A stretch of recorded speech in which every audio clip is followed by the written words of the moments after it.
श्री शिवाय नमस्तुभ्यम। महाराज, आप सभी लोग जानते हैं कि 6 जनवरी को सकट चौथ का व्रत है और सकट चौथ का व्रत माताएं बहनें अपनी संतान की सुख समृद्धि और दीर्घायु के लिए और उनके अच्छे भविष्य के लिए रखती हैं। महाराज, इस वीडियो में हम आपको सकट चौथ की सरल पूजा विधि बताएंगे, जिस पूजा को करने के बाद माताएं बहनें अपने व्रत को खोल सकती हैं। सबसे पहले आप स्नान करके अपने ही घर में भगवानों के पास में एक अच्छा सा स्थान देखकर उस जगह को साफ करके और उस जगह पर चौकी लगा दे और लाल कपड़ा बढ़ा ले। अब आप थोड़ी सी दुर्वा का आसन देखकर अपने घर में जो भी गणेश जी की मूर्ति या प्रतिमा हो उसको विराजमान कर दीजिए। अब आप गणेश जी के सामने एक घी का दीपक जला दीजिए और अपने सीधे हाथ के हथेली में सफ़ेद तिल लेकर अपने व्रत का संकल्प लीजिए।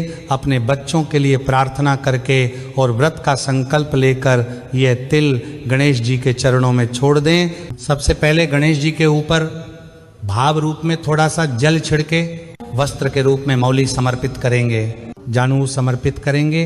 अब गणेश जी का रौली से तिलक करें और दिया को भी तिलक करें। अब चावल गणेश जी को चढ़ाएं और पीले या लाल फूल चढ़ाएं और साथ में दीपक को भी तिलक और फूल चढ़ाएं। इसके बाद गणेश जी को विशेष रूप से दूर्वा चढ़ाएं। अब गणेश जी को तिलक करें। अब भोग के रूप में गणेश जी को तिलकूट या सादा तिल चढ़ाएं या तिल के लड्डू भी चढ़ा सकते हैं। महाराज, अब कुछ फल भी चढ़ा दे और कुछ दक्षिणा चढ़ा दे। इसके बाद सकट माता का ध्यान करके एक साड़ी आपको नई खरीद कर लाकर वहीं सकट माता के नाम से रख देनी है। पहली बार व्रत रख रहे हैं तो साड़ी जरूर चढ़ाए। श्रृंगार का सामान भी चाहे तो रख सकते हैं। अब एक लोटा जल भरकर गणेश जी के पास में रखें और भगवान गणेश से भोग स्वीकार करने की प्रार्थना करेंगे। अब आप अपने सीधे हाथ के हथेली में तिल लेकर सकट चौथ की कथा सुन ले और कथा सुनने के बाद थोड़ी सी तिल गणेश जी के चरणों में, थोड़ी सी जल के लोटे में और थोड़ी सी दीपक में डाल देंगे और बाकी तिल आप अपने पल्लू में बांध लें या रात्रि में चंद्रदेव की पूजा के लिए बचा कर रख लें। अब भगवान को धूप दीप दिखाकर भगवान गणेश जी की आरती करें। अब आप भगवान गणेश जी और सकट माता से अपनी संतान के अच्छे भविष्य के लिए और उनकी दीर्घायु के लिए प्रार्थना करें।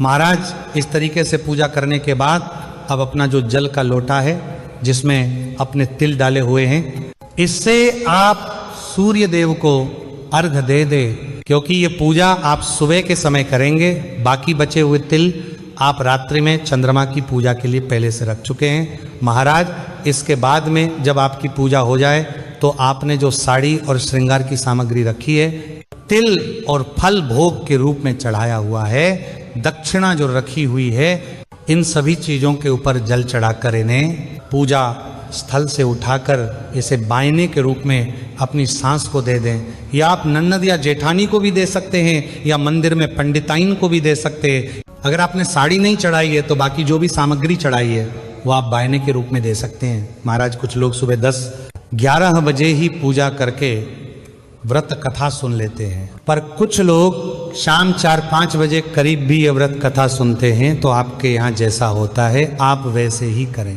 ये पूजा करने के बाद, व्रत कथा सुनने के बाद आप दिन में चाय पानी पी सकते हैं और फल भी खा सकते हैं। महाराज, इसके बाद में रात्रि में जब चंद्रमा के दर्शन होंगे उस समय चंद्रमा को अर्घ्य देकर आप अपने व्रत को खोल सकते हैं। महाराज, सकट चौथ का व्रत माघ मास के कृष्ण पक्ष की चतुर्थी तिथि को किया जाता है और इस बार यह व्रत 6 जनवरी 2026 मंगलवार के दिन रखा जाएगा।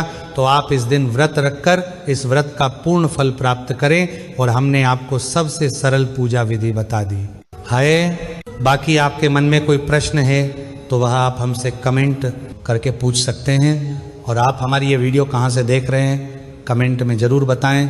श्री शिवाय नमस्तुभ्यं।